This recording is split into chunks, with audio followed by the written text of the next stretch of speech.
問題啊？冇問題嘅話，我打下祈禱，然之後開始真係祈禱啦，好唔好？天父，我哋感謝你俾我哋有教會嘅聚會咁去睇呢個説話，今日去睇繼續去睇男女嘅關係啦。父神你都可以將你嘅説話咧，真係去教導俾我哋，讓我哋有一個謙卑嘅心，有一個順服嘅心，真係喺接受你嘅説話，同一時間真係順服喺當中。聽完之後，我哋會行會去做，並唔係只係聽咗咁就算嘅。都感謝你俾我哋有好多新朋友去 join 我哋呢個教會啦。咁讓到我哋教會都繼續可以由新嘅弟兄姊妹一齊入嚟，亦都可以有未信嘅人咧，亦都可以join 我哋一齊去嘗試去了解聖經，嘗試認識福音嘅意義嘅。咁我哋想禱告，奉主耶穌基督名字祈求，阿門。大家唔使驚，我好似講咗好多嘢都未開始講到，我啲 talk 好短嘅 ，OK 。上一次我嚟講 talk 嘅時候，你知我 talk 係短嘅係咪？係啦，嗱。呢4個星期咧，咁頭先阿 Tim 都講咗啦，咁就我哋會講一啲關於男女嘅嘢係咪？咁第一個星期我哋就講咗一啲喺創世當中嘅男女啦。咁上個星期咧，我哋就講咗一啲喺救恩或者一個福音當中嘅男女嘅嘢啦。咁今個星期咧，我哋就會講一啲 practical 一啲嘅嘢啦，係啦，實際啲嘅嘢就真係講緊性呢個問題啦。咁而仲有一個星期，下個星期係講啲咩咧 ？Who cares？OK？當然唔係啦。OK， 下個星期咧，我哋就會講喺教會裏邊 worship 啊咁嗰啲嘢。咁阿 Jack 會講㗎啦。OK， 所以下個星期記住翻嚟 Jack 講到。OK， 嗱咁但係咧，今個星期咧，我哋就會講性呢個問題。嗱，性呢個問題咧係一樣好敏感嘅一樣嘢嚟㗎，係咪？所以咧嚟緊我亦都會講一啲比較敏感嘅一啲字眼啊，或者一啲露骨啲嘅字眼，可能咧會比頭先Tim 講嘅嘢咧更加露骨少少嘅，係啦，因為咧即係當你講到性嘅時候，你不能夠唔講呢啲嘢 ，OK？ 咁但係咧，由於呢個係一個敏感嘅問題咧，我先要問大家幾個問題先嘅 ，OK？ 第一個問題就係問咧，我想問有冇人喺度咧係18歲以下，即係俗稱未夠稱㗎？有咩人喺度？可能有啲人喺度，有啲18歲以下嘅人嘅時候，係啦，你係需要一啲家長嘅陪同去指引嘅 ，OK？ 係啦，咁你睇下有冇啲家長坐喺隔離。如果冇嘅話咧，係啦，咁我本身都有家長，你等我指引你啦 ，OK？ 嗱，咁我再問大家第二個問題啦。第二個問題就係，我想問在座有冇邊個咧？係唔知道自己嘅性別係啲乜嘢，或者唔知自己嘅性取向係啲乜嘢嘅？有冇人？唔好望住人，唔好篤人啦 ，OK 嚇？有冇啊？冇人舉手，係唔敢認定係再問多大家第三個問題啦，就係問咩咧？就係我想問在座有冇人其實係變過性嘅？呢個一定唔會認啦，係咪？係啦，即係就算自己知都唔會認啦 ，OK？ 嗱。問完呢啲問題嘅時候咧，可能大家就會有個反應，即係咁好笑啊！即係講埋晒啲咁嘅嘢啦，係咪？問埋晒啲咁嘅問題，但係都可能有啲人咧就會有個態度，哇！問埋晒啲咁嘅嘢，有冇搞錯啊？係咯，喺教會裏邊講埋晒啲咁嘅嘢嘅，呢啲嘢應該喺教會外邊講噶嘛，無論喺教會裏邊講係咪？嗱，呢一樣嘢咧係反映緊我哋而家教會裏邊一個問題，即係我問完呢啲問題嘅時候咧，大家可能覺得好笑，係啦，有啲邊有可能啊？或者唔應該講嘅一啲問題嚟嘅，但係呢一樣嘢咧喺教會以外嘅時候咧，其實係會講到一啲嘢嚟嘅，係啦，係會啲人好認真嚟探討嘅問題嚟嘅，係啦。但係我哋教會裏邊咧，可能我哋就只會覺得佢係講笑啦，或者邊有可能講得出口㗎？我哋而家咧個問題就係教會以外咧，同教會以內咧係有一個 gap， 有一個鴻溝喺度嘅。係啦，即係教會做緊嘅嘢，係啦，喺性呢個範疇上面講緊嘅嘢、做緊嘅嘢，同埋教會以外嗰啲人對性所做緊嘢同講緊嘅嘢咧，係一個鴻溝喺度，係大到咧係好離譜嘅。而點解我哋教會以內同埋教會以外有個鴻溝喺度咧？主要嘅原因咧，除咗係因為我哋 hypocrisy 啦，即係我哋嘅偽善啊，大家知偽善係咩嘛？唔知啊，偽善就真係扮乖。OK 係啦，即係除咗係我哋要返教會嘅時候，我哋要扮乖呢啲唔講得嘅。即係除咗呢個原因之外咧，仲有另一個原因咧，最主要嘅就係我哋教會咧對性嘅道德咧，同埋教會以外嘅人咧對性嘅道德咧，係基本上係脫咗節嘅，係脫咗鈎嘅。我想講係我哋教會咧對性嘅道德係同個世，即係我哋係脫咗鈎嘅，係啦，即係世界係走得好快，係啦，而我哋咧仲好似係流傳咗喺古舊嘅時代裏面嘅。大家知道而家呢個世界開始對性呢樣嘢講緊啲乜嘢嘛？即係而家個世界咧，對於性嘅問題咧，開始可能講緊同性婚姻合法化啦。即係而家香港都嘗試立法會開始想立例啊，或者喺呢度 Tasmania 即係南啲嗰個島仔啦，OK 係啦，都已經將呢個同性婚姻合法咗啦。係啦，佢哋講嘅係呢個問題啦。又或者咧，個社會上面佢講緊嘅嘢係講緊點樣可以用最快嘅時間戒最多嘅女啦。OK 係啦，或者係講緊咧，我哋唔好去歧視一啲性工作者啦，又或者係講緊一啲 bisexual 嘅一啲嘢，即係雙性嘅性行為係啦，即係男又得女又得嘅呢種咁嘅諗法咧，甚至乎佢哋講緊嘅 issue 咧，講緊一啲雜交啊，即係 multiple player 啊，或者係講緊換妻啊呢啲咁嘅 topic， 喺呢個社會呢個世界上面，對性咧係講緊嘅一啲嘅 issue 嚟嘅。咁當然啦，佢哋唔會話覺得呢啲嘢咧完全冇問題嘅，但係咧佢哋基本上面所揸住嘅宗旨係講緊咩咧？就係話，如果係安全而又傷害唔到人嘅時候咧，其實做呢啲咁樣嘅嘢咧，又有啲咩問題咧？再加上就係人一世物一世，咁梗係要試下佢㗎啦，係咪先？而佢哋亦都覺得咧，性係一樣享受，係一樣 enjoyment 㗎嘛，係咪先？咁你係開心係好係可以享受嘅時候 ，why not？ 係啦，點解唔做下佢咧？而相反地咧，對於我哋呢個教會嚟講，即係我哋教會裏邊所講緊對於性嘅嘢咧，我哋仲講緊嗰一套係邊一套咧？就係講緊我哋係需要一夫一妻、一男一女嘅婚姻。結婚之前咧係唔應該有婚前性行為嘅，係啦，你知道好容易會搞出人命㗎嘛，因為同埋咧，如果保守啲嘅人咧，就會更加會同你講拍拖嘅時候咧，盡量唔好單獨相處，係啦，就算連身體接觸咧都唔好，係啦，呢啲係啲比較保守啲嘅教會會同你講嘅一套説話嚟嘅，又或者同你講唔好咁早拍拖，係啦，因為你好容易會行差踏錯，又或者咧會同即係教會可能會同你講唔好睇嗰啲 AV 啊，大家知 AV 係咩嘛？係咪？唔好扮純情唔知啊，即係 OK AV 應該係 adult video 之類咁樣之類啦，係啦，即係色情嘅一啲電影啊，或者色情嘅一啲刊物 OK 係啦，即係教會可能會同你講唔好睇 AV 啊，係啦，即係睇呢啲嘢對身體唔健康啊 OK， 對身體冇益，濫交更加唔好啦，有性病有病即係呢啲都係唔好。嗱，講嘅嘢咧係兩碼子嘅事情。個鴻溝係大到咧，係彷彿咧，我哋教會嘅人咧係好似唔知道有一樣嘢咧叫做安全套，叫 condom。OK， 喺教會裏邊講呢樣嘢係咪好啲地精好不順啲啊？即係呢樣嘢係好唔應該喺教會裏邊講嘅係咪？嗱，你睇下即係嗰個問題，即係嗰個鴻溝大到呢樣嘢，就係連講出嚟咧，我哋都覺得係好唔應該，好唔應該聽。即係我哋教會咧，好似喺個地步就係覺得呢樣嘢其實係唔存在喺呢個世界上面。但係我想問有邊個係唔知道有呢樣嘢存在？應該冇係咪？係啦，咁喺教會裏邊講呢一樣嘢，靜曬一齊講一次好唔好 condom？嗱。即係同樣時間咧，教會你都唔會覺得，即係冇聽過有個人會喺教會裏邊咧去講界女呢啲 out 咗嘅詞語。OK， 你幾時有見到喺教會嘅場合裏邊有個人會走出嚟同你講界女呢個字啊？冇啊，係咪？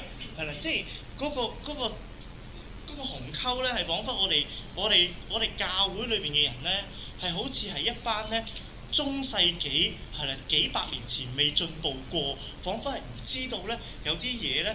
我哋覺得嘅問題咧，其實個世界咧已經有辦法去解決。譬如想講話嗰啲咧婚前性行為，你會搞出人命嘅。教會同你講，其實你知唔知呢個社會上面有人要安全套，咁咪唔會搞出人命咯。係啦，公司解決咗個問題啦。或者你有啲咩病嘅時候，個社會上面有啲醫學上面好似其實已經進步到可以醫治到大量嘅性病啊等嘅嘢。當然 AIDS 未有能力啦，但係大量其他嘅性病可能其實都已經可以醫得到啦。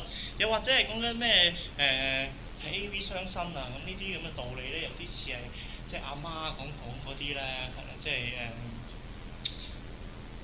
嗰啲冇乜道理嗰啲，即係你唔好食橙，唔好吞嗰啲核啊！如果唔係你個頭咧會生到橙樹出嚟。你話即係睇 AV 傷身，你有咩科學根據咧？即係冇乜科學根據嘅一啲講法嚟嘅。即係我哋而家嘅世界咧，我哋而家世界進步到好似我哋教會咧係停留咗幾百年前冇進步過嘅一班人嚟嘅。我咧好早就已經結婚嘅，我後生已經結婚嘅，23歲左右我就結婚嘅。我記得3年前嘅事咯。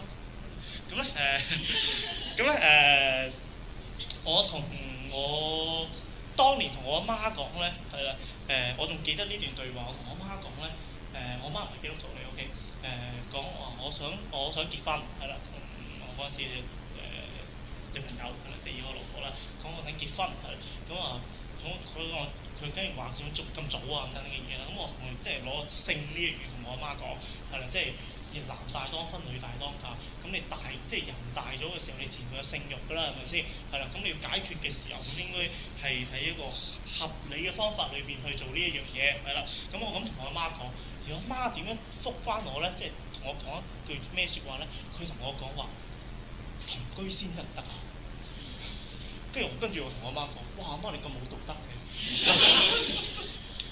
我呢番對話我想同大家講嘅嘢係咩咧？就係、我媽係一個50幾差唔多60歲嘅一個人咧，喺個社會上邊覺得佢係屬於比較保守嘅一班人，而我咧係一個20幾歲嘅僆仔喺個教會裏邊嚟講係比較應該係叫做開放啲啊、開明啲啊，或者敢做嘅一班人啦，係啦，咁即係諗到就敢去做嘅一班人咧。但係咧喺咁嘅對比底下咧，個社會比較保守嘅人咧係會覺得教會裏面比較開明嘅人咧係唔夠開明。嗱，大家睇到嗱，我講完咁多番嘅嘢，我就想俾大家諗，即係明白一樣嘢就係點解我哋而家教會咧仲要對性呢一樣嘢咧講到咁要maintain住嗰個純潔，或者要有咁多顧忌咧？係啦，我哋會唔會有可能其實已經同個社會脫節得太遠？我哋係咪應該行前多少少？有冇可能係寬鬆少少？譬如話男女朋友喺一個你情我願嘅底下，又唔搞出人命嘅情況底下，可能可以同居，或者有一啲健康而合理嘅性行為，好似兩夫妻咁樣咧，有冇可能咁樣寬鬆少少咧？又或者有冇可能其實睇 AV 冇乜大問題啊？我真係睇咯，我哋有冇可能咁樣去寬鬆咧？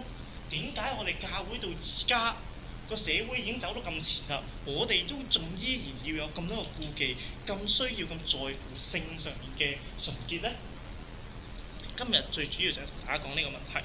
咁而在座咧，可能有一啲女仔啦，咁聽完我講完咁多嘅嘢嘅時候，可能你會覺得有一啲唔舒服，或者覺得講呢啲好似唔關我事。但我想講嘅時候，我想講啲嘢係咩咧？就係呢一樣嘢係關你事。OK， 即使你覺得幾唔舒服，覺得幾 irrelevant 都好，其實呢樣嘢係關你事。點解咧？因為2個星期前咧，應該都有講過這一樣嘢，就係咧。女性被神創造嘅時候咧，同樣地都係一樣 sexual being 嘅。咁咩為之 sexual being 咧？並唔係講緊話你係有性別嘅一個被造物。我想講嘅係你同樣地都係被神創造，係一班有性慾嘅被造物。OK， 有性慾嘅被造物咧，有性慾呢個字咧喺女仔身上我哋就會叫做有性慾，喺男仔嘅身上我哋叫佢做鹹濕。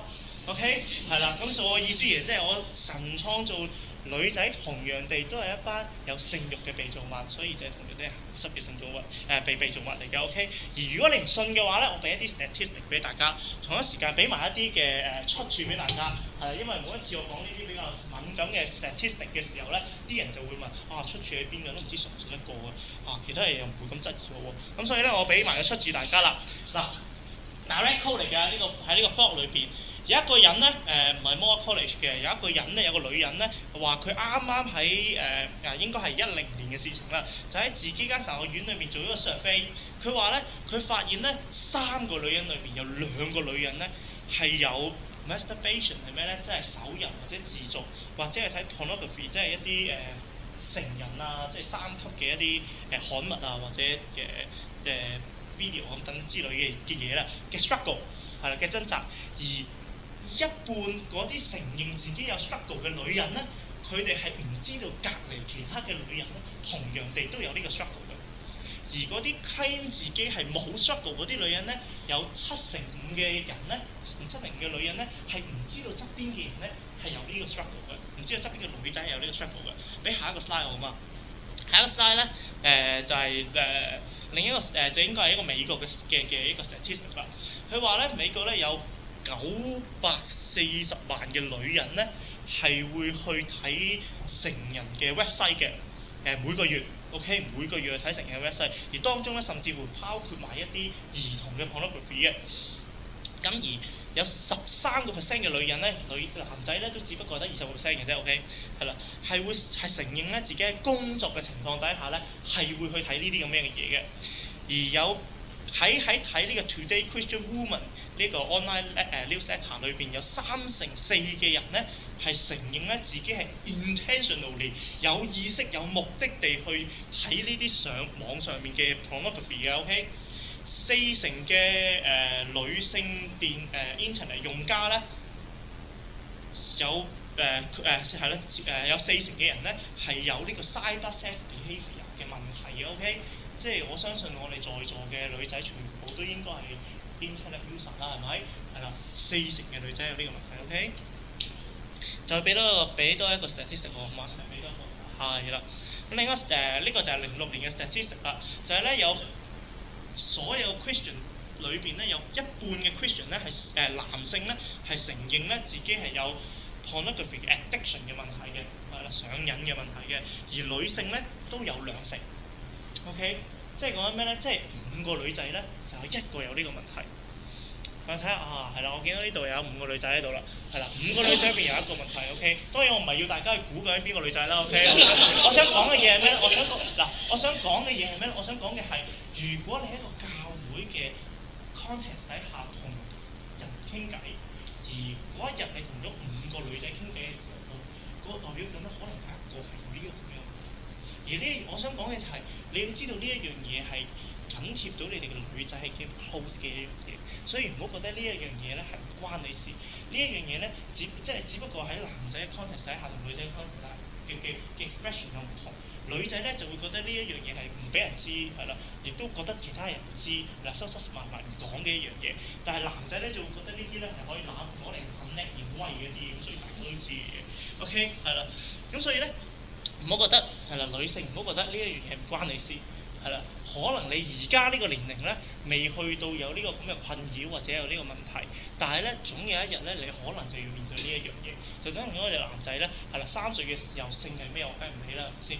係啦，咁13歲嘅時候咧，咁就開始會萌生一啲興趣，係啦，想知道呢啲嘢係咩啦？係啦，到23歲嘅時候，咁我咪結婚咯，係咪？咁好正常嘅事情係咪？所以時間上面，即係你耐啲嘅時候，大嗰啲咧，就會即係你就會有呢個困擾嘅女仔。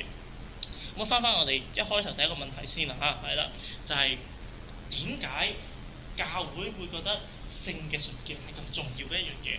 今日睇嘅經文咧就係哥林多前書嘅6章，咁我哋只能夠睇一個經文嘅啫，咁咧不能夠講晒所有嘅嘢，咁所以只能夠講呢個經文上面嘅一啲嘢。咁喺睇嘅時候咧，咁先要有一啲嘢咧，我需要大家咧去修改一下你哋睇緊嗰本聖經嘅，咁 so that 咧，咁你就會睇得明啊嗰段經文係點解即係 make sense 嘅一段經文 ，OK？ 嗱，咁呢個咁嘅修改咧，亦都唔係我自己話嘅修改嚟嘅 ，OK？ 係有你去睇唔同嘅譯本嘅時候咧，咁佢哋就會有呢啲咁樣嘅改動，有呢啲咁嘅改變，係啦，咁佢哋刻意嚟加落去咧，係為咗 emphasize 呢一樣嘢，即係呢啲咁樣嘅唔同嘅重要性嘅。咁咧，你睇12節嘅時候咧，你有幾個括號要括住啊，係啦，凡事我都好衡量括號喺度啦 ，OK？ 13節嘅時候咧，食物係為肚腹，肚腹係為食物，直接肺環嗰度有一個括號喺度啦。18節同樣地就係咁樣啦。點解有啲括號咧？就係講緊咧，因為保羅寫呢封信呢段內容嘅時候咧，其實呢啲説話咧並唔係保羅自己嘅説話，佢只係引述緊當時候嘅哥林多教會嘅一啲人本身佢哋自己嘅一啲格言或者人生嘅思想，係啦。咁如果咧你唔hold住佢嘅時候咧，係啦，唔將佢睇為係當時嗰啲人自己思想嘅時候咧，呢段經文你睇唔明佢咩意思嘅 ，OK？ 同埋咧，仲有另一個要改變，要大家改嘅地方係咩咧？就係俾到晒我。係啦，18節嗰個唯有咧係唔存在喺原文上面嘅 ，OK？係係啦，原本希臘文嗰度咧係冇呢個字嘅，你要鏟咗佢嘅，係啦，咁加咗唯有呢個字咧，會令到嗰經文唔係好 make sense 嘅，咁所以大家鏟咗佢啦。OK， 好，點解聖嘅純潔咁重要咧？保羅咧喺12章嘅一開頭咧就話咗俾你哋知一個好重要嘅原因。佢話咧，如果你覺得凡事都可行嘅時候咧，佢就話，但係不都有益處。如果你覺得凡事都可行嘅時候咧，但係無論一件事都唔好俾佢去轄制到佢自己。保羅喺度咧話點解聖嘅純潔咁重要咧？或者講咗一個好重要嘅原因係咩咧？雖然所有嘢你哋都可以做基督徒，你哋有呢個自由，你咩都可以做，但係你都要考慮下你做咗嗰樣嘢嘅後果。唔係所有嘢做咗出嚟咧，都係一樣有益處嘅效果嚟嘅。即係例如係咩咧？即係冬天嘅時候，你可唔可以着住短衫短褲出街咧？當然可以啦，係咪？只不過結果你可能病㗎嘛，係咪？又或者喺40度嘅炎熱嘅夏天底下，你可唔可以喺室內着住羽絨，開住個暖爐，然之後飲熱茶咧？嗱，你當然有呢個自由去做呢樣嘢啦，但係要考慮下後果。你做完呢樣嘢嘅時候，你會臭咯 ，OK？即係你成身滿頭大汗，會焗到自己臭。係唔係所有保羅第一樣話俾你知嘅嘢？唔係所有嘢你做得就代表你要去做。你要考慮下你做咗嗰樣嘢之後嘅後果係啲乜嘢。同埋另一個原因咧，佢呢節裏邊話俾你知嘅嘢就係咩咧？就係話，仲有另一樣嘢你要考慮就係、做得，但係你都要考慮下嗰一樣嘢會唔會轄制咗你，唔好俾任何嘅嘢去轄制或者控制咗你。咁你可能會問啦，呢度保羅所講咩叫做轄制，咩叫做控制咧？究竟係咩意思咧？第13節嗰度咁講啦，保羅跟住就話咧，食物係為肚腹嗱，你哋話咧，你哋覺得咧食物係為肚腹，肚腹係為食物，但係神咧係要叫兩樣嘢都廢去。但係保羅就話咧，身子咧唔係為咗淫亂，乃係為主嘅，主咧係為身子嘅。佢呢度點樣解釋俾我哋知道咩為之轄制咧？我問下大家一個問題咧，有邊個人咧係感受得到自己嘅肚腹㗎？除咗啲肥仔會感覺到自己肚腩啫，都唔講呢樣嘢。我講嘅唔係肚腩、肚腹啊，講緊個腸胃嘅。有邊個人係感覺到自己嘅腸胃存在嘅？冇乜人會感覺到係咪？除非你肚餓，係啦，或者肚屙，或者你食飽嘅時候，你就會感覺到自己嘅腸胃嘅存在啦。OK，係咪？如果唔係喺一般正常嘅情況底下，基本上你唔好感覺到自己腸胃存在。嗱，呢一樣嘢咧就係解釋俾你知咩叫做轄制，或者咩叫做肚腹為咗肚腹係為咗食物，食物係為咗肚腹。保羅話嘅嘢就係、如果冇食物嘅存在嘅時候咧，肚腹係一樣冇價值嘅嘢嚟嘅，係咪？同樣地，如果冇肚腹嘅存在嘅話咧，食物亦都係一樣冇價值嘅嘢嚟嘅，係咪？嗱，如果我哋人類啊，所有嘅人類都冇腸胃嘅存在嘅時候，我哋要食嘢做咩？係咪？同樣地，如果呢個世界上面冇任何一樣嘢係食得嘅話，咁我哋嘅腸胃要做咩？嗱，所以咧喺呢個咁樣嘅關係當中咧，腸胃咧係賦予食物咧一個價值，而食物咧亦都係賦予腸胃嘅價值。而喺呢個情況底下咧，佢哋係互相轄制嘅一樣嘢嚟嘅。佢哋嘅價值係必須有另一半嘅存在，佢哋自有佢自己存在嘅價值嘅。咁所以咧，保羅喺呢度講嘅嘢就係話咧，如果你覺得咧你嘅身體嘅價值咧係從性或者從某一啲嘢而嚟嘅時候咧，咁就代表緊你嘅身體咧係被嗰一樣嘢轄制住啦。因為你會覺得咧冇咗另一樣嘢嘅存在嘅時候咧，你嘅身體就係冇價值、冇意義嘅一樣嘢。咁你嘅身體咧就係被嗰樣嘢轄制住啦。保羅就話俾你知，你唔應該要有呢個咁樣嘅諗法咧，去被其他嘅嘢去轄制住你嘅身體，因為咧身體咧嘅意義咧並唔係從其他嘅嘢而嚟，亦都同樣你唔係從性而嚟嘅。你唔應該覺得你冇性嘅時候，呢個身體冇意義嘅一樣嘢。調翻轉佢話你嘅身體嘅價值係從咩而嚟咧？佢話你嘅身體價值咧係為咗主，係從神而嚟嘅。所以咧，如果你嘅身體咧有主嘅時候咧，你嘅身體係一樣有價值、有意義嘅嘢嚟嘅。如果冇咗佢嘅時候咧，你就冇價值、冇意義嘅嘢嚟嘅你嘅身體。OK， 明我咩意思嘛？明啊？嗬，係啦，所以咧即係喺呢度咧唔好意思都要講句，即係如果你唔係基督徒嘅時候咧，咁你真係要諗下究竟我身體有咩價值？即係你唔係基督徒嘅時候，你唔信耶穌，唔信主啦，係咪？係啦，冇主嘅時候，你身體有咩價值咧？價值都係咁嘅嘢。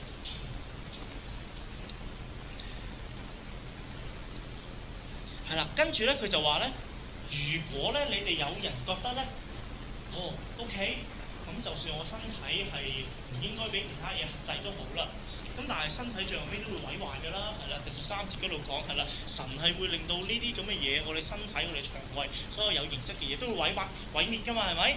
係啦，但係保羅跟住話俾你知嘅嘢係咩咧？第14節佢就講啦，並且咧神咧已經叫主復活，亦都要係叫用自己嘅能力咧，叫你哋或者叫我哋啦，基督徒咧去復活嘅。佢話俾你知嘅嘢係咩咧？你唔好以為咧，你哋嘅身子會毀滅咧，咁所以你就可以喺你嘅身體上面而家去做任何嘢都得，因為你要知道一樣嘢就係你嘅身體會復活嘅。OK，你嘅身體係會復活嘅。當你去上到天堂嘅時候咧，你唔係淨係得個靈魂，你同樣你會有身體嘅，而且呢個身體咧係同你而家同一樣嘅身體嚟嘅。雖然佢會可能有少少改變，會由一個會扭壞、會壞嘅一個身體變成一個唔壞嘅身體，但係咧佢呢個改變嘅背後咧，同樣地其實你有着同一個身體嘅。大家記得耶穌死完之後復活之後，佢去同啲門徒顯現嘅時候，佢顯現啲咩俾人睇啊？就係顯現佢釘傷出嚟俾人睇，佢肋旁嘅刺傷俾人睇。所以即係耶穌自己嘅復活都俾你睇到，佢復活係 carry 緊佢死之前同一個身體。雖然佢復活咗之後唔會再佢個身體唔會再扭壞，但係佢係源於同一個身體而復活出嚟嘅。咁所以你哋咧將來復活嘅時候咧，我哋係會 carry 住我哋而家同樣嘅身體嘅。所以你而家喺你自己嘅身體裏上面去做啲咩嘅時候咧，係會影響住將來你復活嗰個身體會變成點啊 ？OK， 好似耶穌釘傷咁嘅。所以你唔好以為咧，你個身體會毀壞之後咧，你就可以而家喺你身體上面做咩都得。因為咧神話俾你知咧，因為保羅話俾你知咧，你嘅身體咧毀壞完之後，會同一個身體去復活。而且喺到天堂嘅時候，你係會用住同一個身體嚟到去服侍主嘅。喺天堂上面咧，你唔會只係個靈去服侍主，你會用埋你個身體去服侍主。而且咧，任喺我哋而家咧，同樣地亦都係要靈同埋體咧一齊去服侍主嘅。如果有一個人話俾你知，我屬靈上面咧，我靈性上面好去服侍主，但我身體要全部服侍主嘅時候咧，呢啲係廢話。OK，係啦，即係你冇身體服侍主嘅時候，其實你冇服侍過主。係啦，身體同埋靈咧係要同樣存在嘅。咁所以第一個 point 咧，保羅要話俾你知點解聖嘅純潔係咁重要咧，唔好有呢啲人嘅事情出現咧，就係話俾你知，你要知道你嘅身體存在嘅目的係啲乜嘢？你身體存在嘅目的嘅價值嘅意義咧，係從神而嚟，係為咗要去服侍佢嘅。even 咧，到你去到天堂復活嘅時候咧，你會同樣地用住同一個身體嚟到去服侍佢嘅。所以咧，你咧就唔好亂咁讓呢啲人嘅事情咧喺你身上面發生，喺你肉體上面發生。然之後第15至17節嘅時候咧，保羅就再去 remind 一啲咧，其實 post 應該要記得嘅嘢，但係佢哋記得咗嘅嘢，而另一個原因就係另一個原因啦。第15節咧，佢就跟住講咧，就話：豈不知你哋嘅身子咧係基督嘅肢體嗎？我可以將基督嘅肢體作為娼妓嘅肢體嗎？斷不可。保羅喺呢度咧 remind 翻嗰啲哥林多嘅信徒，你哋要記得另一樣嘢，除咗你身體存在嘅目的之外咧，你亦都要記得你身體存在嘅身份係啲乜嘢，你自己本身係身體嘅身份係乜嘢，你自己身體嘅身份咧係基督嘅肢體嚟嘅。而如果你係有人行喺你嘅身體上面發生嘅時候咧，你代表緊你係用你做緊啲乜嘢咧？喺原文希臘文上面咧，佢用咗一個比較重嘅字眼，而中英文咧其實都冇好翻譯出嚟嘅。英文咧，你如果睇 ESV 嘅時候咧，佢可能咧就譯咗一個字叫 take， 係啦，咁中文可能譯咗一個字叫將啦。但係原文咧，佢用咗一個字係咩字咧？係講緊撕裂。佢話緊咧，如果你有人喺你嘅身體發生嘅時候咧，你做緊嘢係咩咧？你其實係撕裂緊基督嘅身子、基督嘅身體，然之後將嗰一樣嘢咧擺咗落去娼妓嘅肢體上面，變成咗娼妓嘅肢體。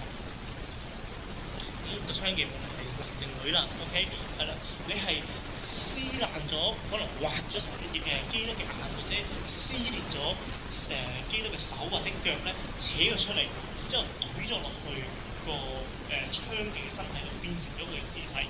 咁意思即係咩咧？就真係我而家咧就斷咗自己一臂，然之後將我嘅手咧就懟落去乳靜度，變成乳靜嘅手。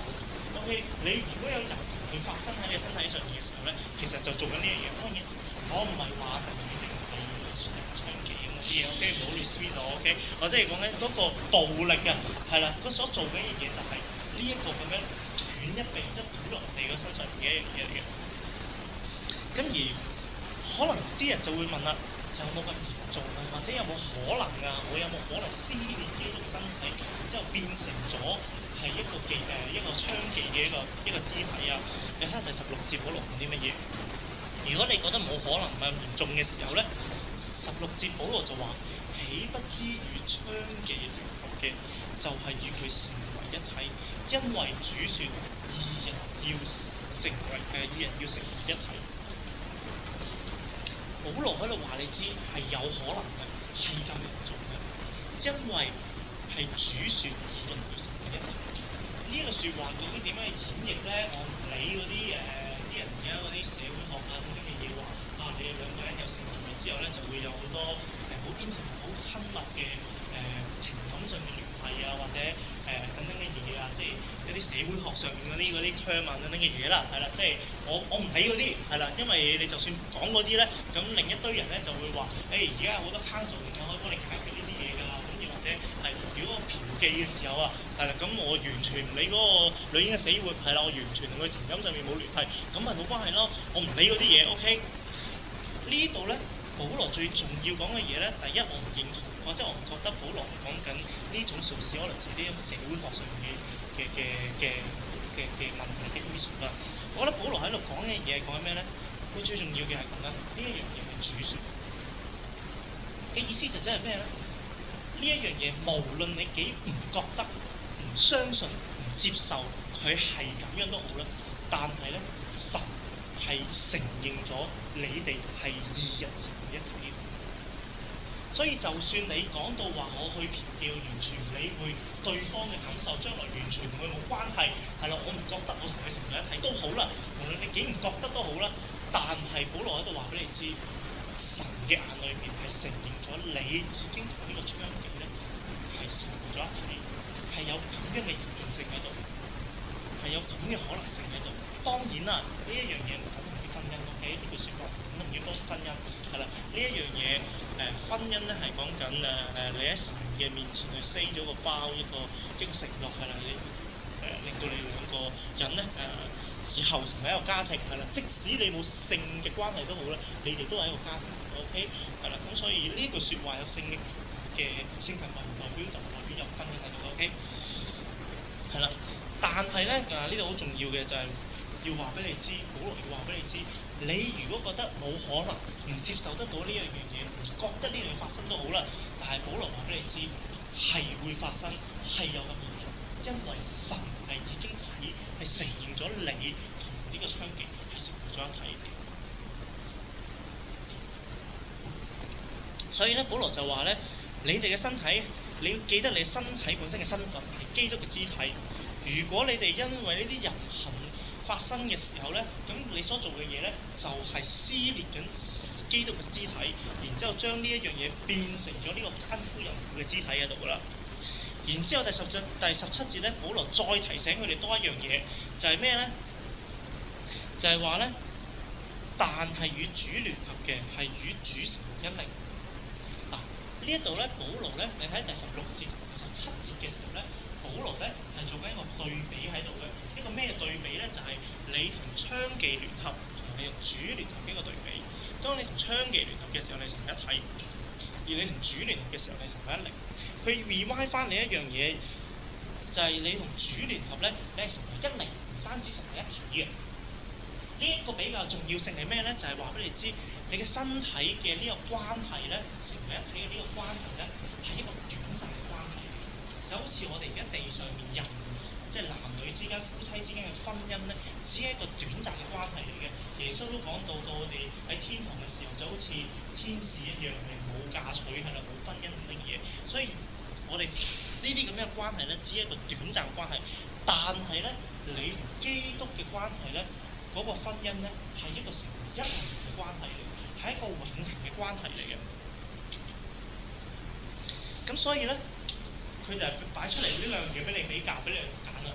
一個咁短暫嘅關係，一個短暫嘅關係，同埋一個永恆嘅關係，你要去揀邊一樣嘢咧？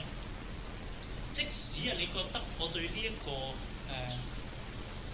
奸夫淫婦或者係娼妓等等咩都好啦，係啦，你好愛佢，你可以愛到佢咧，連基督都放棄得到咯，都放棄嘅話咧，係啦，你嘅關係都依然係短暫，因為即使你同呢一個奸夫淫婦或者娼妓係落咗地獄都好啦，你同佢之間都唔會有愛嘅存在，因為地獄係唔會有愛嘅，愛係喺入邊 OK， 係啦，咁所以就算你要放棄嗰樣嘢咧，都不能夠令到你呢個短暫嘅關係延長嘅。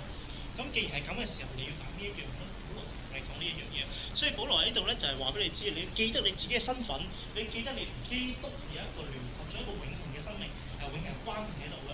咁而呢一啲短暫嘅一啲嘢係撕裂破壞基督嘅身體嘅一樣嘢，兩樣嘢你要揀去做邊一樣咧？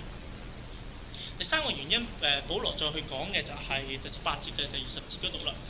保羅咧再駁斥當時嘅一個思想，第18節，佢話咧：如果你哋覺得咧人所犯嘅無論係啲咩事咧，都係喺身體以外嘅時候咧，保羅就話俾你知咧，行淫嘅咧係得罪自己嘅身體。嗱，呢一度咧side point 講一講呢樣嘢就係咩咧？就係有一啲人咧。因為咧覺得個唯有呢個字咧係存在咗喺呢段經文裏面，咁所以咧就會覺得咧行淫咧係一樣最大嘅一個罪嚟嘅，因為所有嘢都係喺身體以外，唯有行淫咧係喺身體係侵犯係得罪自己身體。咁但係咧，好似我之前所講，唯有呢個字係唔存在嘅 ，OK， 係啦。咁所以咧，呢度保羅所講嘅嘢其實唔係講緊唯有基督嘅身體係唯有行淫係侵犯基督嘅身體。佢呢度所講嘅嘢係 at least 即係如果你覺得所有嘅罪都係喺身體以外嘅話咧，保羅就話俾你知 at least 行淫係唔係嘅，行淫係侵犯緊你哋嘅身體嘅。OK，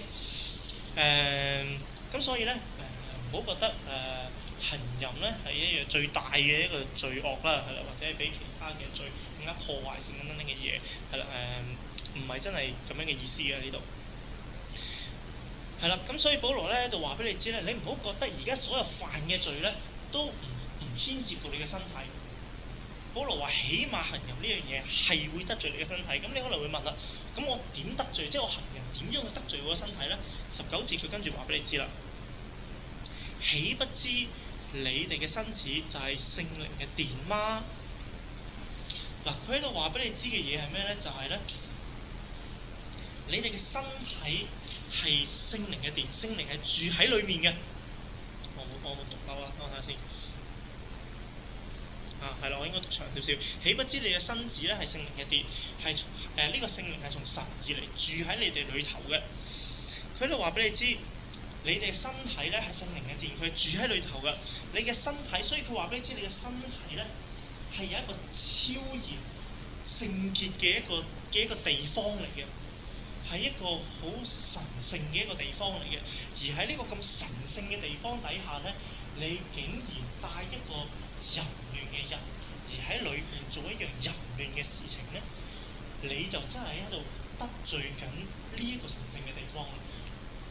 個情況咧就好似咧，你屋企張床鋪得靚靚，係啦，執理得好乾淨，好整齊。然之後咧，有一個人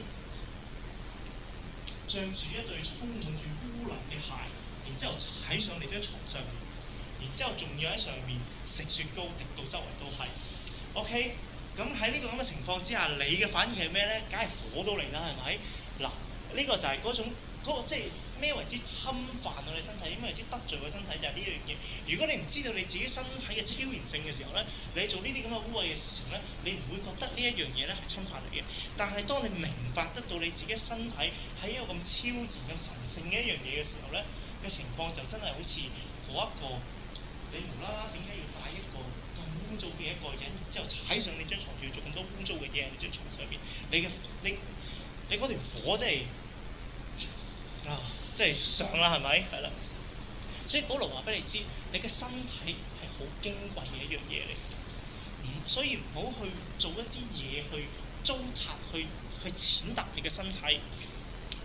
或者咧，可能咧，你做咗基督徒咁耐咧，你從來咧都唔覺得咧，我身體係咪真係咁矜貴、咁有價值㗎？冇錯。如果你嘅身體咧係屬於你自己嘅時候咧，你嘅身體一樣係唔矜貴、冇價值嘅一樣嘢嚟嘅。但係第19節佢跟住話俾你知嘅嘢係咩咧？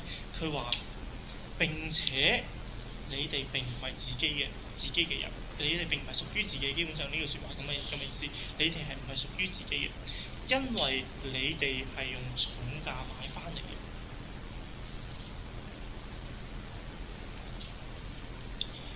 你唔覺得你自己嘅身體有咁矜貴咁樣價值？係啦，嘅原因係因為你唔記得咗，你唔知道咧，你喺基督徒嘅時候，你嘅身體咧係藉住耶穌基督喺十字架上面所死所流嘅血咧嚟買翻嚟，成為一個新嘅人。耶穌基督喺十字架上面死咧，並唔係單單去買你嘅靈翻嚟，佢係同一時間買你嘅靈同埋你嘅身體翻嚟。所以點解你嘅身體咧，基督徒嘅身體係咁有價值、咁矜貴嘅一樣嘢？就等同於咧，好似頭先個張床嘅例子一樣啦。如果其實你本身都係一個污糟啊，不嬲都唔執床嘅人啊，3年都唔洗一次地煲嘅一個人嘅時候咧，咁你梗係唔會覺得你張床係乾淨、係聖潔㗎，係咪？係啦，咁佢矜貴㗎，咁有邊個人上去踩污糟佢都冇所謂㗎，係咪？但係咧，你要知道一樣嘢就係咧，你可能自己係一個污糟嘅人，但係呢一張床咧，其實本身唔係真係屬於你，而係有一個人去買咗，可能就係你阿媽啦。而你阿媽咧，每日朝早咧都去執乾淨、執清理，攞晒啲床鋪、攞晒啲被鋪去洗，啲枕頭去洗，攞去曬，係啦，每一日都會付出呢個咁嘅代價喺度，係啦。可能佢做嘅時候咧，你出咗去玩又好，去上堂又好，翻學咁樣嘅嘢都好，你唔知道，係啦。咁但係咧，如果你知道嘅時候咧，你知道有一個人背後咧係喺你張床上面付出一個咁嘅代價，令佢乾淨嘅時候咧，你就開始會明白得到你嘅身體咧，其實係一樣好乾淨、好聖潔嘅一樣嘢。保羅喺呢度就要話翻俾你知，你要知道你嘅身體係一樣矜貴嘅嘢。神咧，耶穌基督係付咗一個好重嘅代價，自己承受好多嘅鞭傷、釘痛喺十字架上面死咧，嚟去買翻你嘅身體翻嚟。咁所以你仲點可能咧去做一啲污穢嘅嘢嚟到去得罪呢個咁嘅身體咧？咁所以咧，呢一度咧，保羅就係話俾你知，話俾啲基督徒知道，你哋要知道你哋自己嘅身體啊，你哋嘅 body 啊，究竟佢有啲咩嘅目的喺度？究竟佢有啲咩嘅身份喺度？佢同埋佢有啲咩嘅存在價值喺度？所以咧，你哋係唔應該容讓呢啲咁樣污穢、呢啲咁嘅傷害性嘅言行咧，去發生喺你哋嘅身體上面嘅。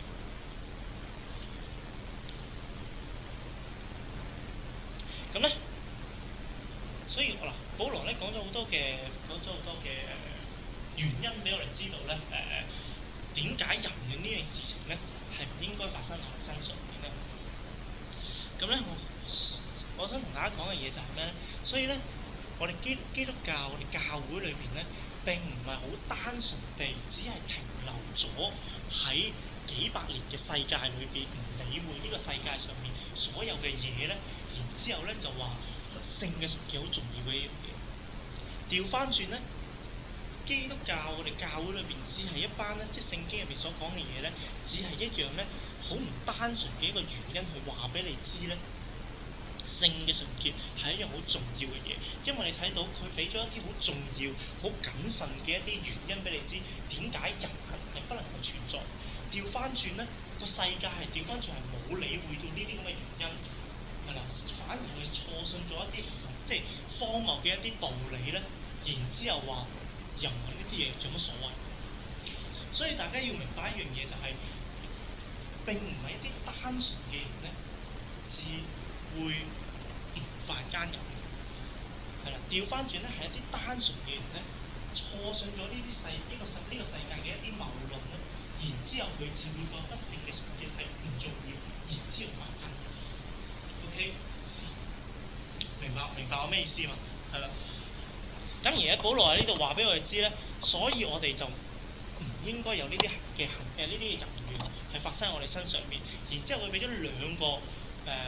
一個主動一個被動嘅 application 俾我哋咧，究竟我哋點樣去唔去犯呢啲咁嘅淫亂？第一個被動嘅application 係咩咧？就係、是、要去逃避啦。OK， 第18節嗰度講，所以你哋要去逃避淫行，係啦。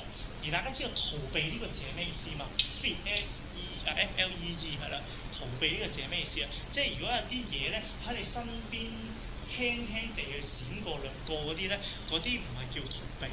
OK， 逃避呢個字咧，你睇整聖經嘅時候咧，主要咧佢係用喺一啲打仗啊，或者天災啊，或者係面對撒旦嘅攻擊嘅情況底下咧，佢係叫你去逃避啊。係啦，咁同淫亂係啦擺埋同一齊嘅。係啦，咁即係咩意思咧？即係如果喺打仗嘅情況底下，啲人喺度掃子彈，然之後你企喺度喺度避子彈嘅時候咧。呢啲唔叫逃避 ，OK， 係啦，或者地震嘅時候，你企喺度，咦，睇下笪地邊度有裂痕先，要跳過去 ，OK， 嗱，呢啲唔係叫逃避 ，OK， 呢啲叫玩命 ，OK， 逃避係咩咧？逃避係軍隊殺到嚟啦，老遠喺馬路邊見到，然之後，哇，走啊！嗱，呢啲叫逃避 ，OK， 係啦，即係大家明白個分別啦 ，OK， 嗱，所以咧。第一樣保羅一個被動嘅 application 話俾你知嘅嘢係咩咧？你要去逃避呢一樣嘢，而個逃避係講緊呢一個哇走啊嘅呢個逃避。而聖經咧主要將我哋人咧係啦分咗兩個狀態係啦，第一個咧喺性上面分咗兩個狀態，第一個係咩咧？就係已婚，第二個就係單身。你可以話第一個係單身，第二個已婚啦 ，OK？ 係咪？總之我想講已婚先啦 ，OK？ 已婚嘅人咧，你點樣可以去逃避？呢啲淫亂咧，你最重要嘅嘢咧，要做嘅嘢係咩咧？就係、是、咧，當然啦，喺在座咧冇即係除咗我同阿 Josh 或者應該未有人結婚係咪？係啦，咁但係都要同大家講嘅，因為咧有啲人就嚟結婚啦，係咪？同埋咧，大家多數嘅人將會都會結婚 ，OK， 所以大家要知呢樣嘢，所以唔好恰着住 ，OK， 係啦，唔好恰着住，係啦，關你事嘅，係遲早關你事嘅 ，OK， 係啦，點樣已婚嘅人點樣去逃避淫行咧？你最重要嘅嘢就係要有一個頻密而又穩定嘅性生活。OK， 夫妻之間 OK， 唔係喺出邊 OK， 係啦，夫妻之間有一個頻密而又穩定嘅性生活。嗱，而咩為之頻密，咩為之穩定咧？係啦，頻密呢一樣嘢咧就好難界定嘅。你可以話一日3次又得，一個星期3次又得，一個月就3次又得，但係1年3次咧就好難話佢係頻密咯。OK， 係咪？即係如果你淨係得聖誕節啊、復活節同埋中秋咁樣嘅時候，係啦，OK， 嗱。即係頻密好難話啊，去到邊個位咧就係頻密嘅 ，OK， 但係你都會去到某啲地步嘅時候，你知道咩為之係真係唔頻密啦 ，OK。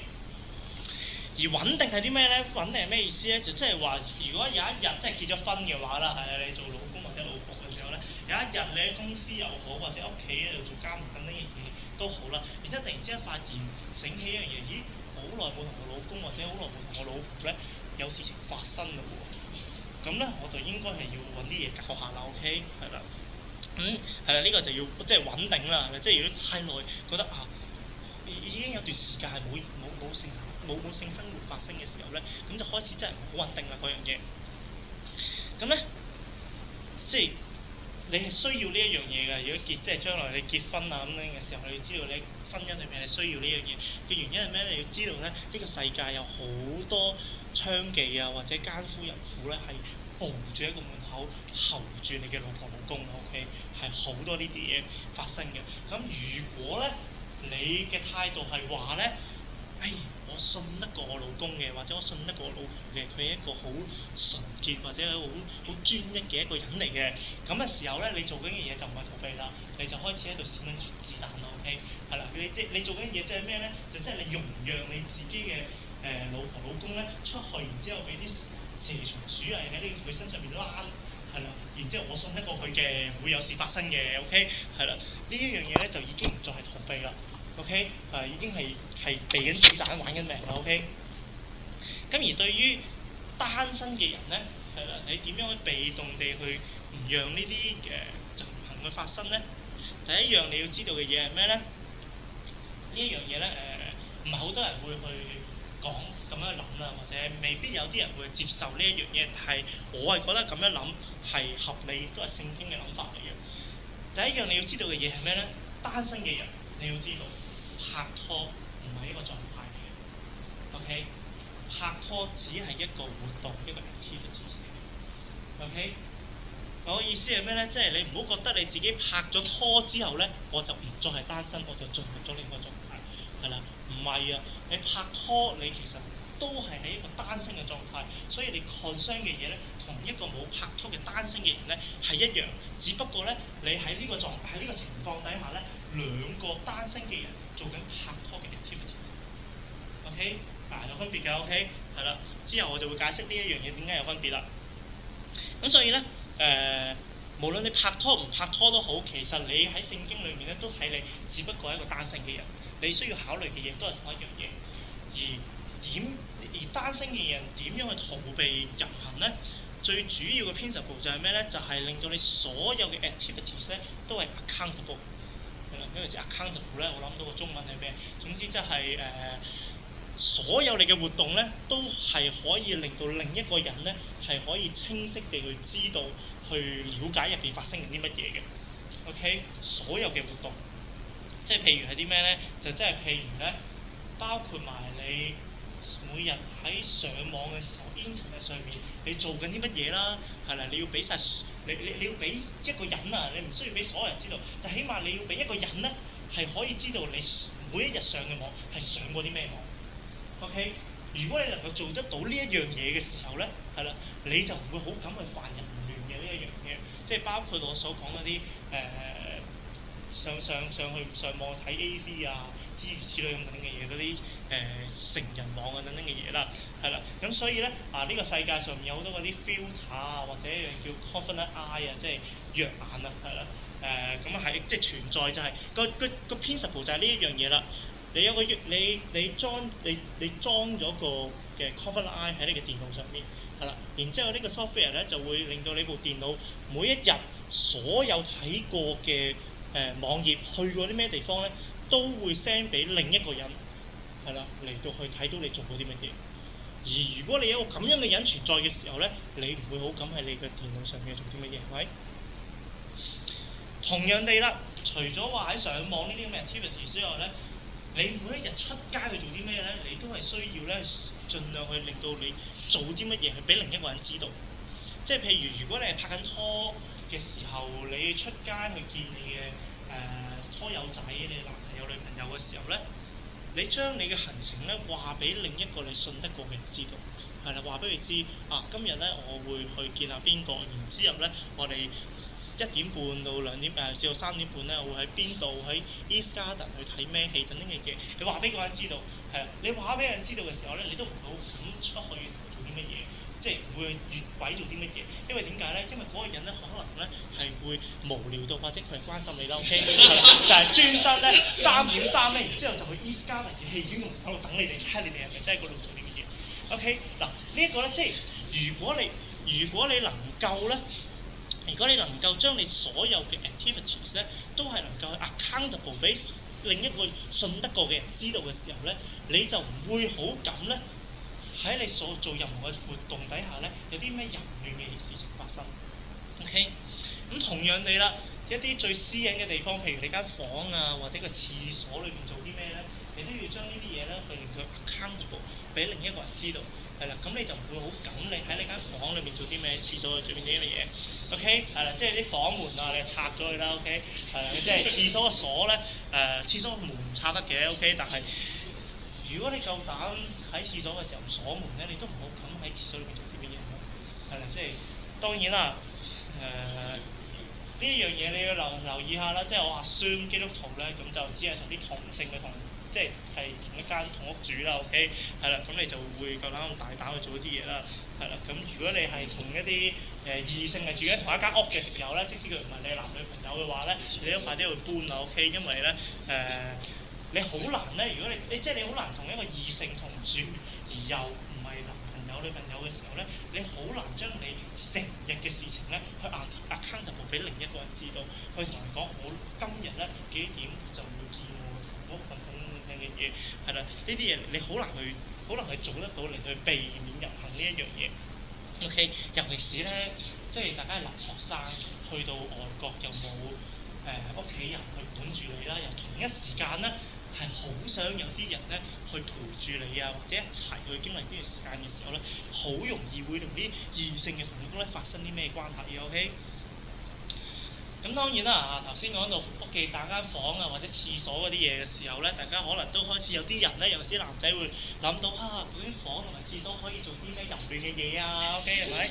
係啦，我想講嘅就係、當然就係講緊手淫係啦，或者別名就叫自瀆啦，係啦，俗稱就叫打飛機啦。OK， 係啦，即係呢一樣嘢咧我又要小心啲講啦，即係。呢一樣嘢咧喺聖經裏邊咧，基本上佢係remain silent 嘅，即係佢冇話到呢一樣嘢究竟係好或者係唔好，或者俾人做定係唔俾人做嘅，基本上冇講呢一樣嘢嘅。咁所以咧，我亦都唔會話你哋應該要去做，或者唔應該要去做，或者俾唔俾大家去做，係啦。但係咧，要 remind 大家一樣嘢係咩咧？就係咧，神所創造嘅性咧係俾兩個人去發生。係啦，即係呢個係從性本身嘅立場去睇，性本身係兩個人嘅事情嚟嘅。OK， 咁所以咧，我會覺得如果你嘅手淫或者自瀆或者呢啲咁嘅行為咧，係為咗兩個人嘅夫妻嘅關係嘅時候咧，咁我會覺得呢一樣事係一個健康嘅嘢。咁我意思係乜嘢咧？即係話咧，其實有啲基督教嘅組織咧，特別係講緊關注啲夫妻嘅關係嘅一啲組織咧，其實佢哋都會 recommend 一啲人咧，建議一啲人咧去做呢啲咁嘅手淫或者自瀆嘅行為嘅，係啦。但係佢嘅原因係咩咧？就係咧，如果佢哋係兩公婆，然之後其中有一個咧係有性冷感嘅問題，大家知咩性冷感啊？係啦，即係完全對性咧係冇興趣，唔想去做呢一啲嘢，做嘅時候佢會覺得好厭惡或者唔想，係啦，有呢個咁嘅情況嘅時候咧，咁嗰啲基督教專家咧就會 recommend 呢一個咁樣嘅有性冷感嘅其中一半咧，而去嘗試去做一啲手淫或者自瀆嘅一啲行為，嚟到去培養翻佢自己對性嘅接受或者係個興趣，使到咧佢哋兩公婆咧可以有翻一個健康同埋正常嘅性行為。嗱咁樣嘅時候咧，咁你就會明白到咩為之手淫咧係為到兩個人夫妻嘅事情。OK， 咁咧如果你真係出現到一個問題係咩咧？咦，今日講到好長啦。出現個問題係咩咧？就係咧，真係你嘅性慾咧強到一個地步咧，即係個需要到一個地步咧，即係一個 burden， 一個好難再控制嘅時候咧，我想同大家講嘅嘢係咩咧？就係咧，教會時常咧都有一個傳言咧，就係話結婚就可以解決咗你嘅性 burden。我想話俾你知，呢個解決方法咧係錯嘅，OK， 係啦，結婚咧並唔係解決 sexual burden 嘅方法嚟嘅 ，OK。如果佢真係能夠解決得到嘅話，就唔會有婚外情嘅出現，就唔會有人去結咗婚都去滾啦咁樣嘅嘢，係咪？係啦，咁但係咧，咁有啲人就會跟住話，但係哥林多前書嘅第7章跟住都同我哋講啦，第2節有冇記錯嘅話，都同我哋講啦，與其欲火攻心，倒不如嫁娶為妙，係啦。嗱，啲人錯嘅地方就係咩咧？就係停留咗，只係睇呢節，而冇睇落去之後嘅3、4、5、6、7節啦。OK。如果你繼續去睇埋3、4、5、6、7節嘅時候咧，佢就去 define 或者解釋俾你知呢個婚姻係一個咩婚姻，係啦。佢話俾你知咧，點樣至可以真係解決到 sexual burden 嘅問題咧？係要有一個雙方都願意去委身去服侍喺性上面服侍大家嘅婚姻咧，至真係可以解決到 sexual burden 嘅。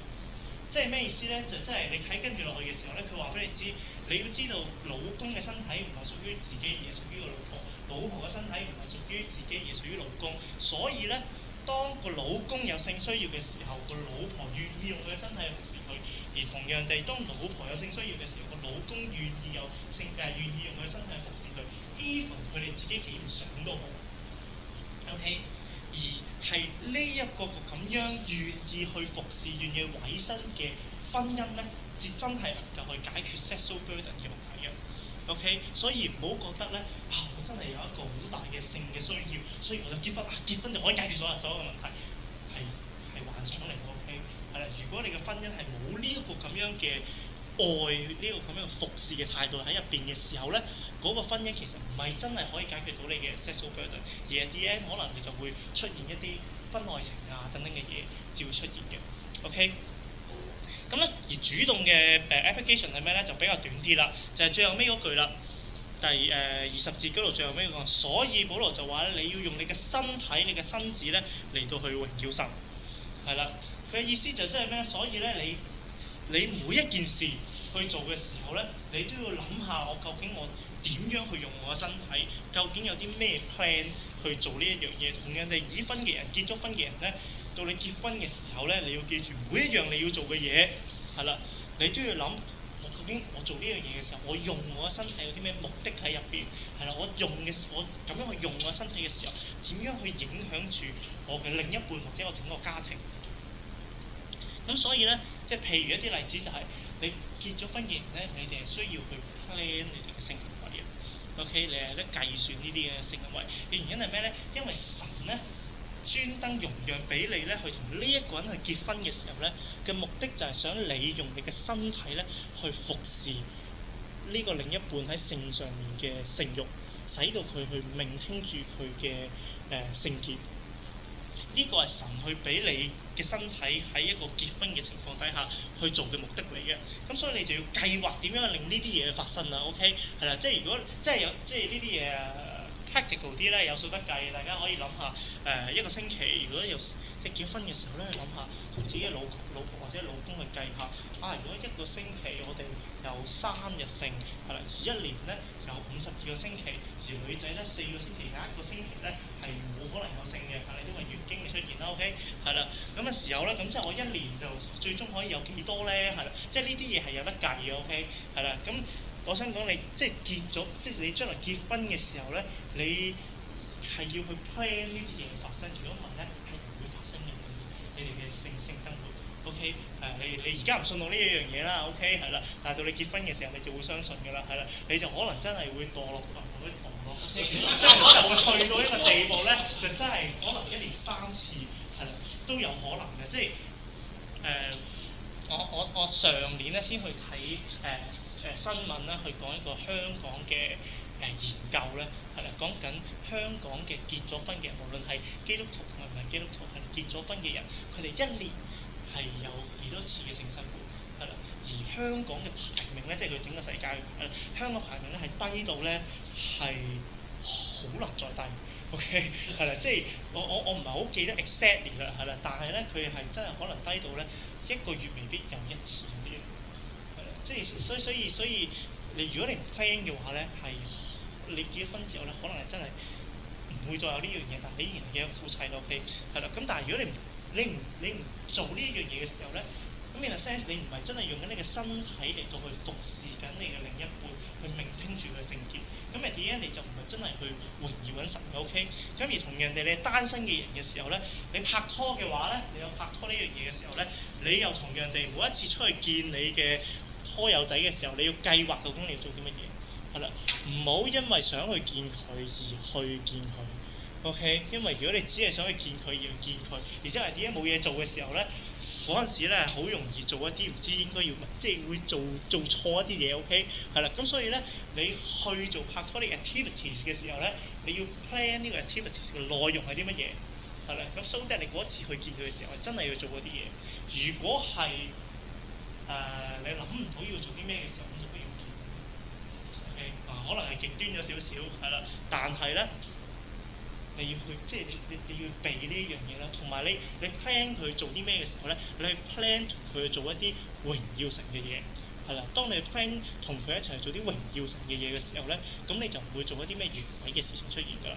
咁同樣地，嗰啲冇拍拖呢一樣嘢嘅人咧，咁你亦都要每一日拍緊拖嘅人成日都要做呢樣嘢，就係每一日你有個時間表去 plan 你自己每一日時間去做啲乜嘢，係啦，去 plan 究竟我每一個鐘頭或者每一時間我係用緊我身體去做緊啲乜嘢，係啦，我做呢一樣嘢嘅時候係咪一個做出嚟去榮耀神嘅一個活動咧，一個行為咧，係啦，你主動去 plan 呢一樣嘢嘅時候咧，咁淫亂嘅嘢咧就唔會點樣去發生喺你嘅身上面㗎啦。好，同大家有祈禱嘛。天父，我哋感謝你俾我哋今日去睇哥林多前書嘅6章啦，咁去睇關於聖嘅純潔呢一樣嘢。父神，我哋睇到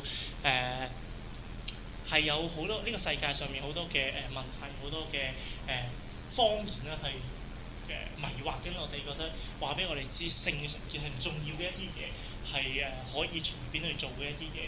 但係父神感謝你嘅説話咧，耶穌基督嘅十字架咧，再提醒翻我哋身體存在嘅目的，去買我哋去贖我哋身體嘅目的係啲乜嘢？個價值係啲乜嘢？係一個矜貴嘅身體，係基督用重價去買翻嚟嘅嘢。所以求父神你幫助我哋去有智慧地去計劃我哋點樣去逃避呢啲嘅淫行，同埋計劃點樣去用我哋嘅身體去榮耀神你，使到我哋用嘅身體真係用得啱，用得正確。無論係我哋係結咗婚嘅時候，或者未結婚嘅時候，我哋都會去繼續去計劃去做呢一樣嘢，使到我哋嘅生命唔單止我哋靈，同樣地我哋嘅身體都真係可以榮耀基督，榮耀神嘅。你想禱告，主耶穌基督自己求，阿門。by the way， 我要去make sure 嘅嘢就係、大家唔好覺得我一開頭講嘅嘢咧係話我哋而家係可以接受咧男女朋友咧係可以同居啊或者 A B 嘅嘢 OK， 我希望大家去要著呢